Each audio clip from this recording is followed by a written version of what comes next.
Okay, so Mark simply wants to hit me and go home. Okay, so that's his goal. I don't like that. You make it firm. Okay. But he's got a very firm presence on the blade. So I do my stable turn around his sword, catching it there as it comes to us. Okay. Then, let's have you succeed with this one. So, he comes in again. Okay, I'm coming around. He pulls back. Does the expulsion and cut. Okay? I want you to tell that. So in response to that, as I start this and I feel like I'm losing that, I need to drop my point. That was even a little bit later in the process. Let's just do it smoothly more organically this time. I need to get right to this position here. Okay? And then I'm going to snap around, and by the way, in German it is called a schnappen. Here, strike him on the hands, and then let's just go ahead and follow through with the thrust because he was trying to hit us with a sword. All right. So can we reverse it now? And can I take that side?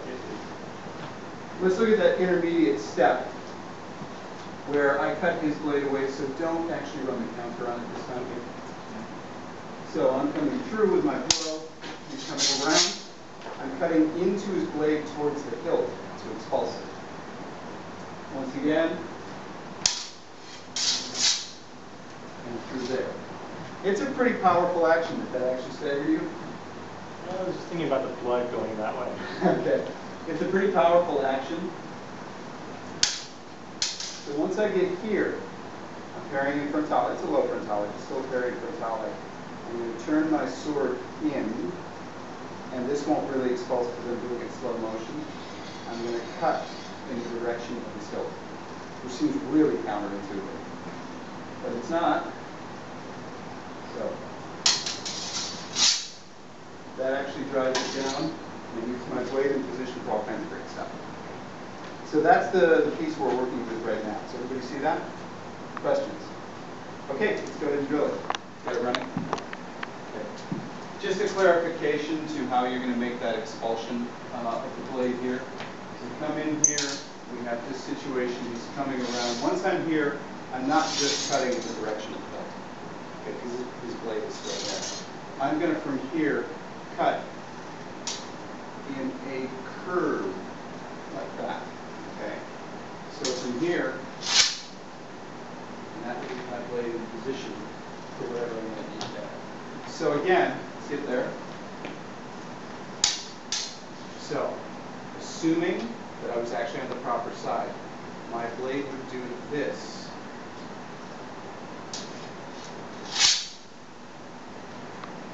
And then I can come through. Okay, so make sure that you make that curving cut. What's going to happen is, from here, and your initial is actually going to be aimed towards the far end of the pillion there, and then you're going to allow it to curve back out like that. Does that make sense? So to clarify, towards here, cut there, with the blade in this position, and then as you feel this blade leave, you can leave it. Okay, let's go ahead. Making his attack in, and once again, he just wants to strike and go oof. That's his goal. I want to go ahead and get enough control over the line so that my thrust is pretty easy. Let's assume that there's going to be some pressure there, and I have not completely driven his blade aside.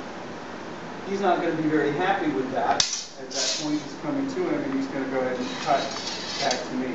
Much more effective cut right there. So, comes in, I start that up, right there. He's going to drive right in. Okay? That could be a bit of a mezzano. I kind of like it as a pendente, but both will work for that.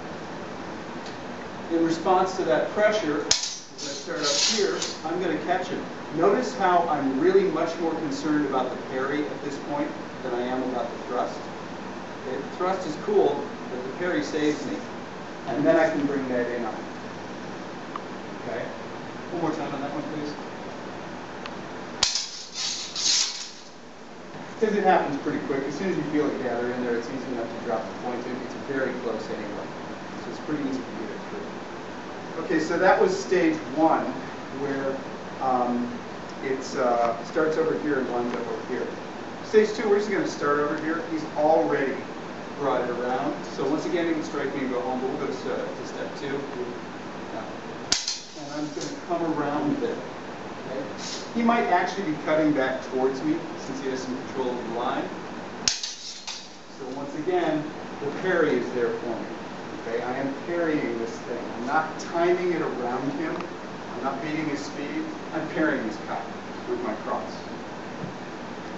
His response is going to be from there.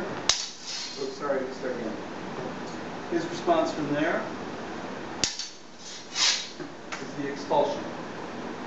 Okay, he's going to expulse my blade. I'm going to have to pick up on that fairly quickly, but fortunately it's very strong. Let's do, I cheated that. Let's do it again. Fortunately it's pretty strong, and I can feel that pressure. I can yield to it, come around and strike. Okay, I'm already in the thumb grip, so I'm just going to make that that cut there, that way, and then we'll just follow through. Now, in theory, we can just go ahead and chain these all together as an exercise, so let's risk it. Let's go for 1. 1. Strike and go home. 2. He strikes and goes home. 3. I strike back. 4. And that's where you got. Through. 4 again. Oops, sorry. And then 5. That's where it gets tricky.